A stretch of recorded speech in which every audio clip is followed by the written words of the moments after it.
Hello student, I am Ajay sir and welcome to my channel Simplest Physics by AC। तो आज हम लोग करने जा रहे हैं 10th lecture of rotational dynamics. 10th lecture of rotational dynamics, ठीक है।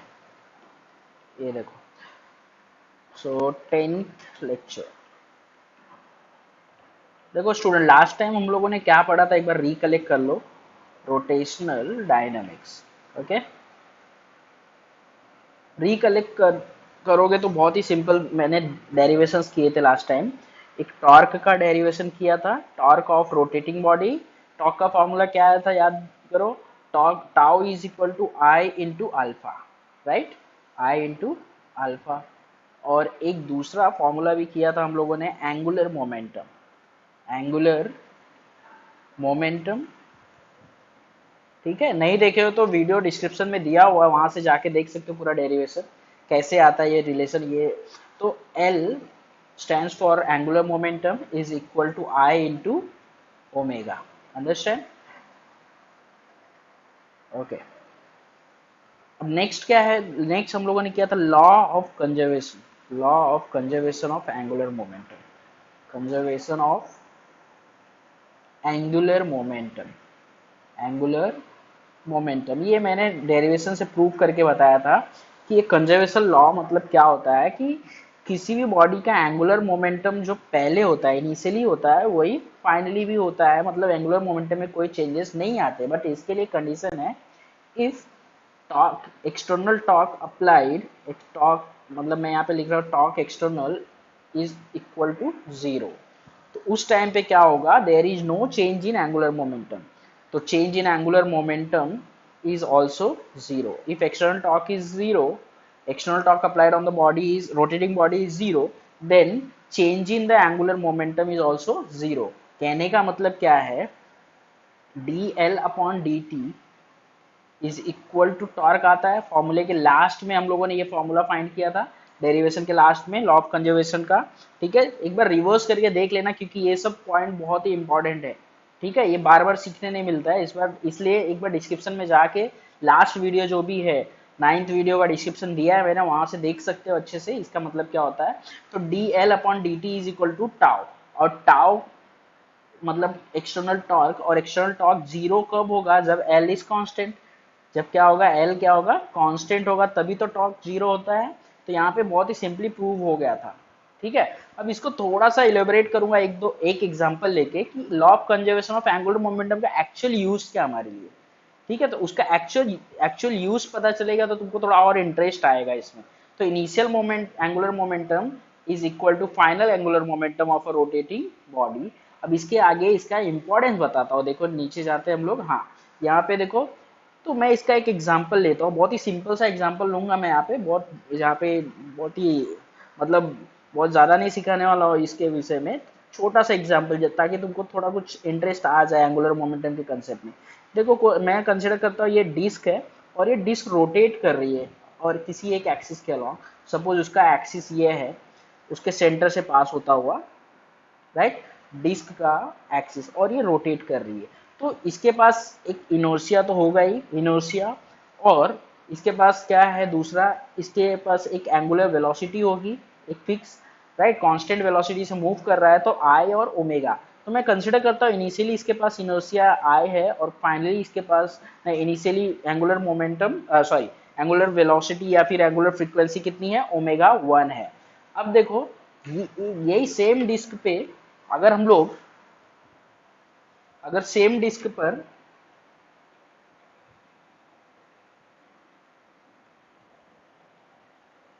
देखो, इसी सेम डिस्क पर हम लोग अगर कोई एक छोटा सा मास मतलब वैक्स लेता हो, वैक्स सिंपल सा एक वैक्स ऊपर से गिरता है, और वैक्स यहाँ पर क्या होता है, स्टिक हो जाता है।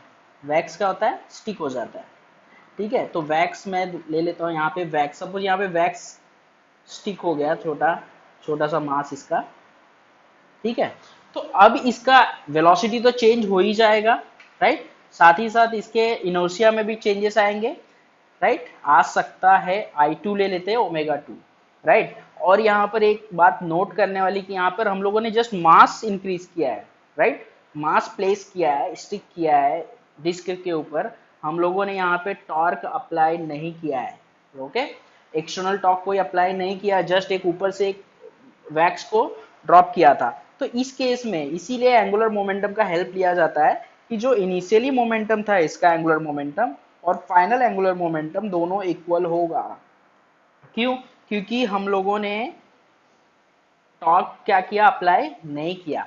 अब इसका मतलब देखो, मोमेंटम के फॉर्मूले के according I1 omega 1 is equal to I2 omega 2, I1 omega 1 I2 omega 2। अब देखो बहुत ही सिंपली ये हम लोग को पता चल जाता है और इसका यूज करके कोई भी एक अननोन वैल्यू हम लोग फाइंड कर सकते हैं। अगर इनर्शिया सेम है, ओमेगा डिफरेंट डिफरेंट है, तो ओमेगा स्पीड फाइंड कर सकते हैं। कहने का मतलब वैक्स स्टिक होने के बाद स्पीड में क्या चेंजेस, मतलब स्पीड क्या हो जाती है, एंगुलर फ्रीक्वेंसी क्या हो जाती है, ये पता कर सकते हैं हम लोग।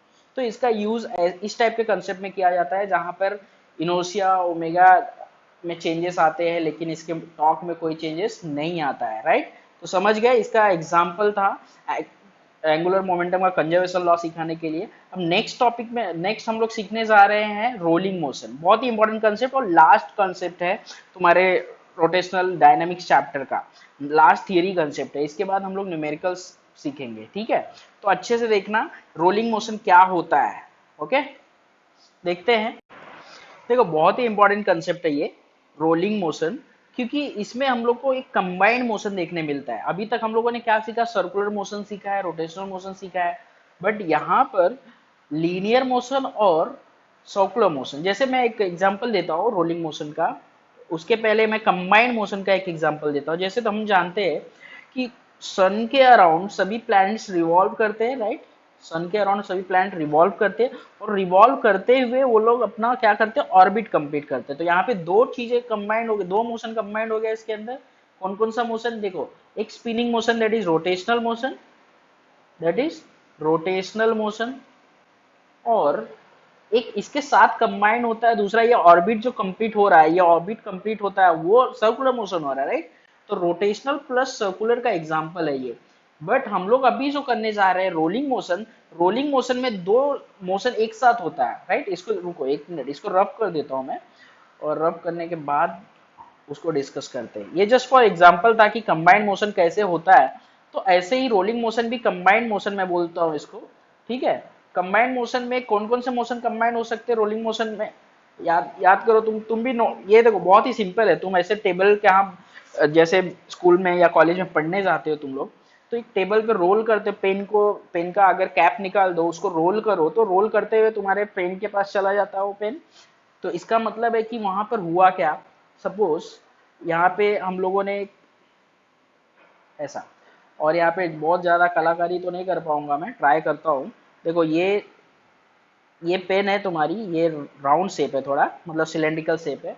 इसको रोल करते करते कहाँ से आना है, इस पॉइंट पे आना है। पॉइंट, ये पॉइंट ए है और ये पॉइंट बी है, ठीक है। देखो पॉइंट ए भी अच्छे से लिख देता हूँ थोड़ा, हाँ, ये पॉइंट ए है और ये पॉइंट बी पर जाना है, राइट। ऐसे तो ऐसे रोटेट करेगी ये पेन, रोटेट कर करके यहाँ पर पहुंच जाने वाली है, राइट। यहाँ पर आ जाएगी ये पेन। अब यहाँ पर हुआ क्या, देखो एक तो रोटेट कर रही है जिसकी वजह से इसके अंदर रोटेशनल मोशन है, combined rotational motion, right, rotational motion. और ये सीधा भी ट्रेवल कर रहा है, मतलब सीधा भी डिस्टेंस कवर कर रहा है ना, तो मतलब linear motion, that is called as translational motion, translational motion. समझ गए।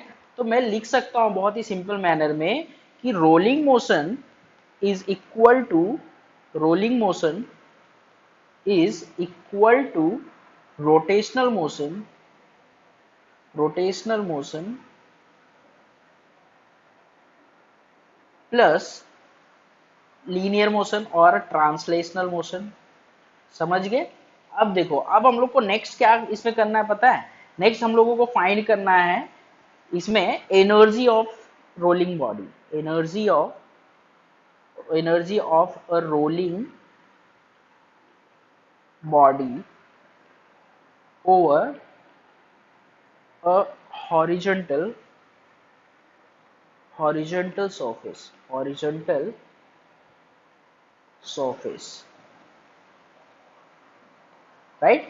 हॉरिजॉन्टल सरफेस पे कोई बॉडी मूव कर रही है, अब उसका हम लोग क्या फाइंड करने वाले हैं यहाँ पे, एनर्जी फाइंड करने वाले, राइट। तो ये हो गया हमारा हेडिंग। तो ये एक डेरिवेशन भी है हमारा, राइट। तो इस डेरिवेशन को देखो सॉल्व करने के लिए हम लोगों को डायग्राम की जरूरत नहीं है, हम लोग सिंपली एक कंडीशन डिस्क्राइब कर लेते हैं। हमारे पास कंसिडर करते हैं कि कोई एक बॉडी है, consider a body of regular shape, a body that is rigid body, right, a body of regular shape is rolling on a horizontal surface, horizontal surface, right। तो हम लोग कुछ टर्म्स डिफाइन कर लेते हैं पहले यहाँ पे। तो where m is the mass, m will take capital M, right, capital M is the mass of the body, mass of the body, right. अब वो रोटेट कर रही है तो वहां पे इनर्शिया का कंसेप्ट भी आएगा। So I is the moment of inertia of the body, right. हाँ, v is the velocity, v is the velocity, right. And k is, because it is a regular shape, so यहाँ पे क्या होने वाला है कि मास भी कॉन्सेंट्रेटेड होगा एक पर्टिकुलर डिस्टेंस पर, राइट। तो k भी हम लोग कंसिडर कर लेते हैं radius of gyration, radius of gyration. और जब यहाँ पे ये मोशन आ ही गया है, रोटेशनल मोशन, तो यहाँ पे एक और चीज डिस्क्राइब करनी पड़ेगी, omega, that is angular velocity, angular velocity. समझ गए। तो ये डिस्क्रिप्शन तो हम लोगों ने दे दिया बहुत ही सिंपली। अब मैं डिस्क्राइब करता हूँ, अब अपना डेरिवेशन की तरफ बढ़ते हैं। बहुत ही सिंपल डेरिवेशन है। हमको कहाँ से स्टार्ट करना है बच्चों, देखो स्टार्ट तो हमको वहां से ही करना है जहां से हम लोगों ने एक फर्स्ट लाइन लिखी थी कि rolling motion is equal to rotational motion plus translational motion, understood. तो वहीं से एनर्जी भी क्या होगा, energy of rolling body, of rolling motion is equal to energy of translational motion plus energy of rotational motion. बहुत ही simple manner में, क्योंकि ये रोलिंग मोशन जो होता है कंबाइंड होता है ट्रांसलेशनल और रोटेशनल का, इसीलिए एनर्जी भी वही वाली लेंगे हम लोग, ट्रांसलेशनल और रोटेशनल की एनर्जी को प्लस करेंगे, हमको रोलिंग का एनर्जी मिल जाएगा।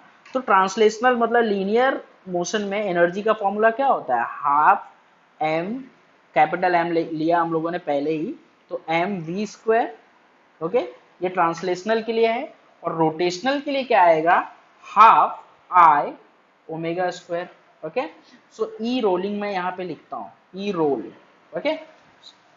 सो देयरफॉर फिर अब क्या करने वाले हम लोग, अब एक और फॉर्मूला, एक रिलेशन यूज करने वाले हम लोग, half M we square is equal to, नहीं इक्वल टू कहाँ से आ गया, हाँ, प्लस हाफ एम के स्क्वायर ओमेगा स्क्वायर। अभी एम के स्क्वायर कहाँ से टपक गया, तुमको याद होगा रेडियस ऑफ गायरेशन का कंसेप्ट। रेडियस ऑफ गायरेशन के कंसेप्ट में क्या हुआ था, एक आई जो होता है वो एम के स्क्वायर, एम आर स्क्वायर होता है normally, but radius of gyration आता है के, और इसका रिलेशन आई और इस, तो हम लोगों ने रिप्लेस किया जस्ट, और कुछ यहाँ पे कुछ नया नहीं किया हम लोगों ने, right.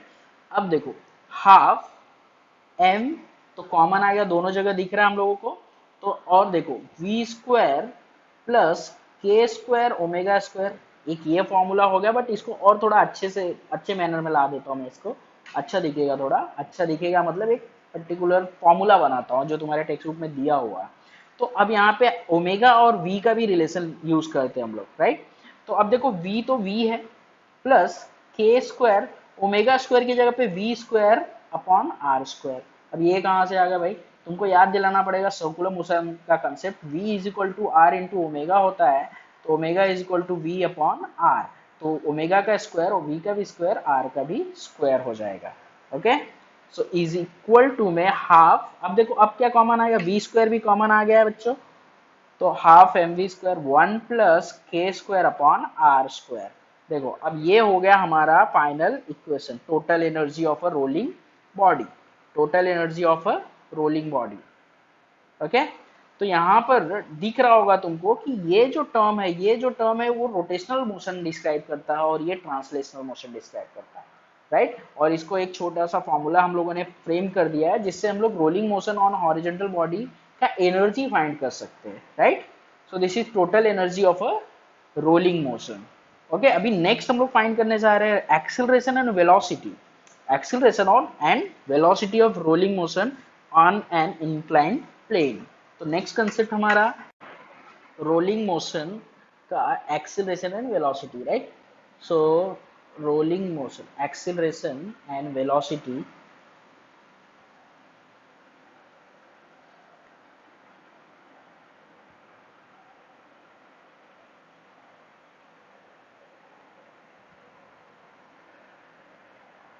rolling motion over an inclined plane, inclined plane, right. तो इंक्लाइन प्लेन पे रोलिंग मोशन होगा, उस टाइम पे उसमें एक्सीलरेशन और वेलोसिटी क्या होगी ये हम लोग फाइंड करने जा रहे हैं, राइट। तो रोलिंग मोशन का एक्सीलरेशन एंड वेलोसिटी फाइंड करना हम लोगों को बहुत ही सिंपल है, ये डेरिवेशन भी जस्ट देखते जाओ और कंप्लीट हो जाएगा फटाफट। देखते हैं, तो एक डायग्राम बना लेता हूँ। पहले तो हम लोग को रोलिंग मोशन है तो एक इंक्लाइन प्लेन दिखाना पड़ेगा यहाँ पे। देखो ये इंक्लाइन प्लेन हो गया, मतलब इंक्लाइन प्लेन का मतलब स्लोप होना चाहिए उस प्लेन में। ओके, ये देखो अब ये एक्स्ट्रा हो गया था, इसको फिर से बना देता हूँ मैं। ये देखो ये हमारा इंक्लाइन प्लेन हो गया। और एंगल ऑफ इंक्लिनेशन कहाँ दिखाएंगे, रैंकिंग ऑफ रोड में बहुत बार तुम लोगों ने सीखा है ये कंसेप्ट। हॉरिजॉन्टल के साथ प्लेन जो भी एंगल फॉर्म करेगा वो एंगल ऑफ इंक्लिनेशन हो जाएगा। ओके, और ये उसका वर्टिकल हाइट हो गया। दूसरा ये उसका डिस्प्लेसमेंट हो गया। ये क्या हो गया, डिस्प्लेसमेंट। किसका डिस्प्लेसमेंट भाई, ऑब्जेक्ट। ऑब्जेक्ट तो लिया ही नहीं हम लोगों ने, देखते ऑब्जेक्ट भी ले लेते। तो यहाँ पर कोई एक स्फेरिकल ऑब्जेक्ट है हमारे पास, spherical object.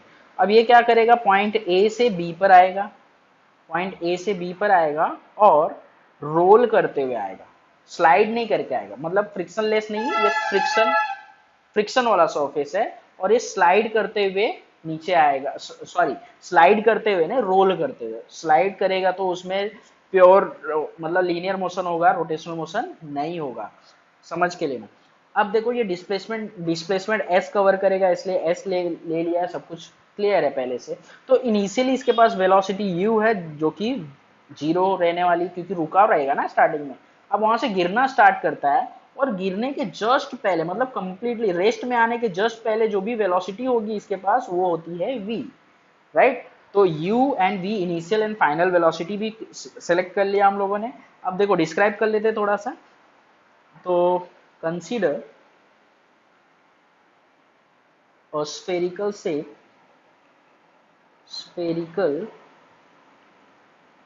shape of mass n is rolling down over an inclined plane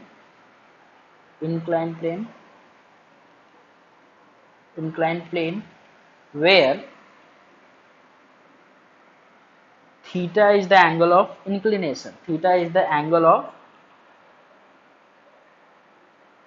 inclination, theta is the angle of inclination, u initial velocity,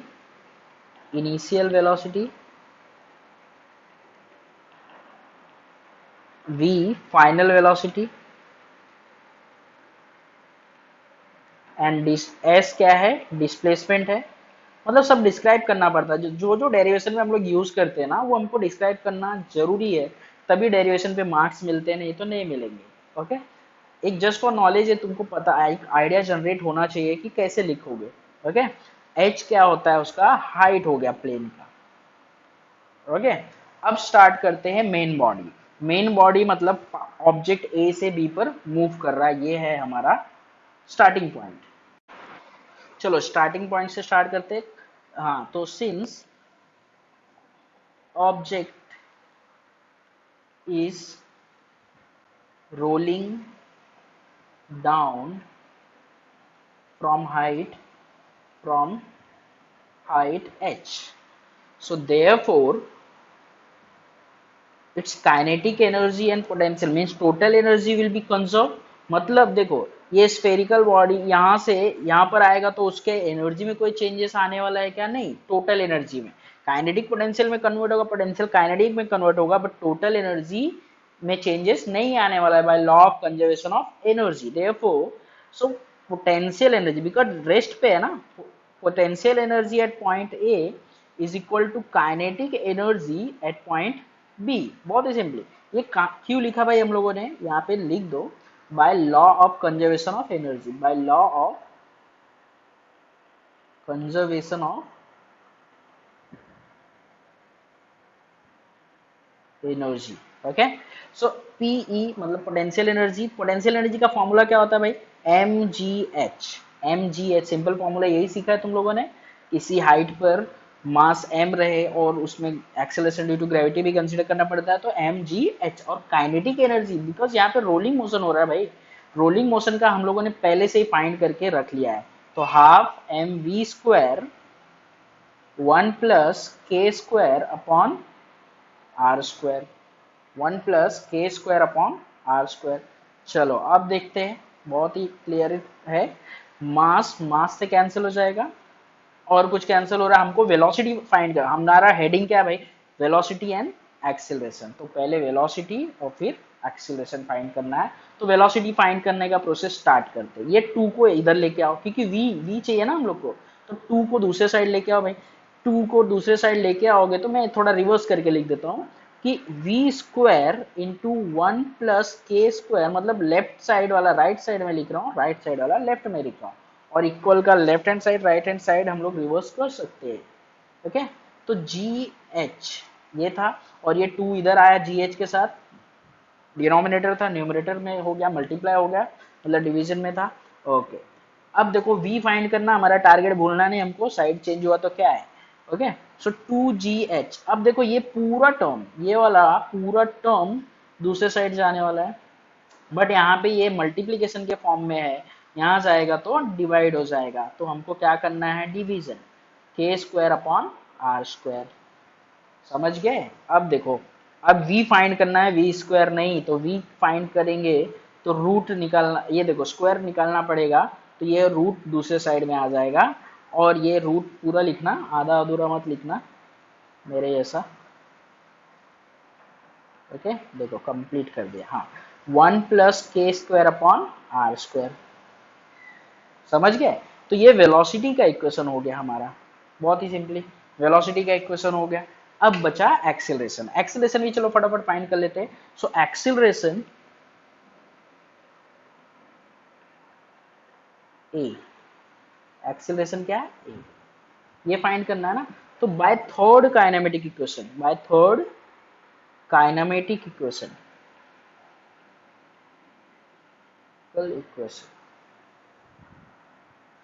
v square is equal to क्या होता है? U square plus 2a into s. Okay, तो अब यहाँ पे हमको पता है भाई v पहले से ही जीरो है, स्टार्टिंग में ही जीरो वेलोसिटी से है, तो v square is equal to 2as। अब देखो v square is equal to मैं क्या लिख दूंगा? 2as। ओके, चलो ये इक्वेशन बन गया मेरा एक। चलो इसको इक्वेशन 1 ले लेता हूँ, इसको इक्वेशन 2 लेता हूँ। ओके, अब क्या करना है? अब सिंपली हमको एक्सेलरेशन का फॉर्मूला बनाना है। तो एक्सेलरेशन इज इक्वल टू क्या होगा? वी स्क्वायर अपॉन 2 हाँ चलो लिख देते 2as, we square upon 2as। अभी 2 को लिखना है तो देखो ऐसे लिखेंगे, वी स्क्वायर कहाँ गया भाई? वी स्क्वायर, हाँ ये देखो ये टर्म जो है वी स्क्वायर वाला टर्म है ना, तो इसको इक्वेशन 1 लेता हूँ, इसको 2 ले लेता हूँ, और ये 3 है, तो उसको यूज कर लेंगे ना हम लोग डायरेक्टली, नहीं तो फिर v लिख के स्क्वायर में जाना पड़े। तो यहाँ पे सिंपली ये विदाउट रूट लिख देंगे तो हम लोग का वी स्क्वायर टर्म हो जाएगा। तो मैं लिखता हूँ 2gh, अभी v लिख रहा हूँ, अपॉन 1 प्लस के स्क्वायर अपॉन आर स्क्वायर हो गया। अब ये बचा हुआ टर्म क्या करोगे? ये वाला टर्म ये कहाँ लिखोगे? ये साइड में लिख दो, यहाँ पे 1/2as। मैथमेटिकली करेक्ट होना चाहिए। ओके, थोड़ा सेपरेट करके लिख दिया, तो ये वी स्क्वायर टर्म हो गया और ये उसका 1/2as। अच्छा, as कहाँ से आया? a तो हम लोगों ने दूसरे साइड ले लिया ना, सॉरी, तो ए को नहीं लिखना है यहाँ पे, ए को बीच में घुसाना नहीं है, क्योंकि दो दो साइड ए कैसे आएगा, राइट। तो ए यहाँ पे ले लिया हम लोगों ने, तो ए यहाँ पर से निकल जाएगा, एस आ जाएगा, सिर्फ एस, ठीक है। चलो, एक मिस्टेक हुआ था, उसको अच्छे से क्लियर कर लें।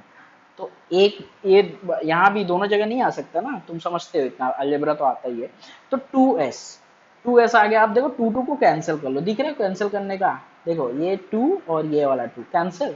अब क्या बचता है, अब बचता है जी एच अपॉन 1 प्लस के स्क्वायर अपॉन आर स्क्वायर। अब s इज इक्वल टू क्या, 1 अपॉन एस आया ना। अब देखो एक और थोड़ा सा तुमको ट्रिग्नोमेट्री में जाना पड़ेगा। ये क्या आ गया भाई बीच में, ओके रुक जाओ, हाँ आ गया बराबर। हाँ देखो, अभी ट्रिग्नोमेट्री क्या है इसमें, यहाँ पर देखो ये h था, ये s था, तो तुम समझ सकते हो कि h और s का रिलेशन क्या होगा। अगर ये थीटा ये 90 है, तो h is equal to s sine theta, s sine theta होगा, ठीक है। इतना बेसिक ज्योमेट्री तो आता ही होगा तुमको। और s इज इक्वल टू क्या हो जाएगा, h अपॉन साइन थीटा हो जाएगा। चलो रिप्लेस कर देते हैं हम लोग। क्या करते हैं, यहाँ पे s के प्लेस पे मैं लिखूंगा g into H upon 1 upon k, okay हाँ।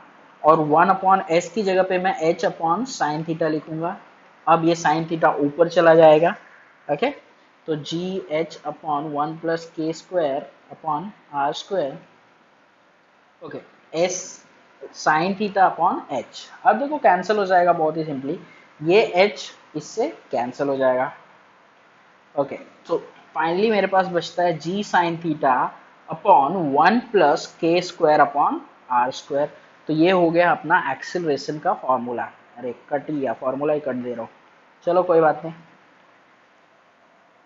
तो g sine theta, okay, so this is acceleration of rolling body, acceleration of rolling body, rolling body, okay, acceleration on a inclined plane, on a an inclined plane, on an inclined plane, okay। next इसमें अब तो ये हमारा derivation complete हो ही गया, अभी छोटा सा एक पार्ट रह गया है, छोटा सा पार्ट मतलब डिस्कशन रह गया है। ये फॉर्मूले को हम लोग थोड़ा डिस्कस कर लेते हैं और फिर ये कंप्लीट हो जाएगा थियरी, ओके। अभी देखो ये एक छोटा सा डिस्कशन में बोल रहा था कि हम लोग को एक फॉर्मूला एक बार लिख लेता हूँ मैं। एक फॉर्मूला आया था मेरा, सबसे पहला कौन सा फॉर्मूला था, वेलोसिटी वाला फॉर्मूला था। कि वेलोसिटी वाला फॉर्मूला क्या आया था, जी नहीं, वेलोसिटी से पहले एनर्जी वाला आया था ना, तो एनर्जी वाला लिखता हूँ मैं, okay. Energy of rolling body, E roll is equal to half M we square 1 plus के square upon are square, okay. एक ये फॉर्मूला आया था। दूसरा फॉर्मूला हम लोगों ने वेलोसिटी फाइंड किया था। वेलोसिटी में क्या आया था, जी एच, 2gh आया था अपॉन 1 प्लस के square upon are square, okay. और रूट भी आया था, ओके। एक्सीलरेशन का क्या फॉर्मूला आया था, जी साइन थीटा आया था, जी साइन थीटा 1 प्लस के स्क्वायर अपॉन आर स्क्वायर। अब तुम देख सकते हो ये तीनों ही फॉर्मूले में, ये के स्क्वायर, जी भी समझता है तुमको, साइन थीटा भी समझता है, बट के स्क्वायर अपॉन आर स्क्वायर ये फैक्टर कैसे निकालोगे, के स्क्वायर अपॉन आर स्क्वायर का फैक्टर कैसे निकालोगे, ओके। मतलब ये टर्म आएगा कैसे तुमको, के स्क्वायर अपॉन आर स्क्वायर। तो यहाँ पे मैं एक दो एग्जाम्पल से सॉल्व करके बताता हूँ कि ये कैसे तुम निकालो। बहुत ही सिंपल है। यहाँ पे तुम्हारे टेक्स्ट बुक में दिया है कि if inertia is n times the mr square, n times the mr square, then k square upon r square is equal to n। अब इसका मतलब समझाता हूँ भाई, ये तो पॉइंट फॉर्म में तुम्हारे टेक्स्ट बुक में दे दिया है, बट इसका मतलब समझना थोड़ा सा डिफिकल्ट है, वो एग्जाम्पल से ही समझ में आएगा, ओके ओके। एग्जाम्पल से देखते हैं, एग्जाम्पल देखते हैं। तो एक इनर्शिया ऑफ रिंग ले लेता हूँ मैं, एम आर स्क्वायर। यहाँ पे कितना है भाई, 1 है, कुछ नहीं है मतलब 1 है ना, जीरो तो रहेगा नहीं, ओके। सो अब मैं इसका फॉर्मूला लिख लेता हूँ, एम के square radius of gyration is equal to m r square. अब देखो एम एम कैंसिल कर दिया, मतलब यहाँ पे n की वैल्यू कितनी थी, 1 थी, तो अब इसका रेशियो भी 1 आना चाहिए according to concept. Okay, so r square upon k square is equal to क्या, इधर क्या बचा, 1 बचा, मतलब ये राइट कंसेप्ट है। ओके, एक और example, for disc, okay, for a disc inertia is equal to half m r square. Okay, but यहाँ पे क्या है, एन की वैल्यू कितनी है, हाफ है, मतलब कंसेप्ट के अकॉर्डिंग आर स्क्वायर के स्क्वायर अपॉन आर क्या आना चाहिए, हाफ आना चाहिए। चलो देखते, कन्वर्ट कर लेते हैं। तो एम के square is equal to half m r, मतलब आई का जस्ट फॉर्मूला लिख रहा हूँ मैं रेडियस ऑफ गायरेशन के साथ में। तो m r square, m m cancel, okay, k square, r को इधर ला दो, आर स्क्वायर, ओके, हाफ यहाँ पे आया, मतलब बराबर सही जा रहा है। तो मतलब सिंपल सा है, अब बहुत ही सिंपली है कि ये आई अगर तुमको पता है तो उसमें से एन फाइंड कर सकते हो। एन क्या होता है, एम आर स्क्वायर होता है।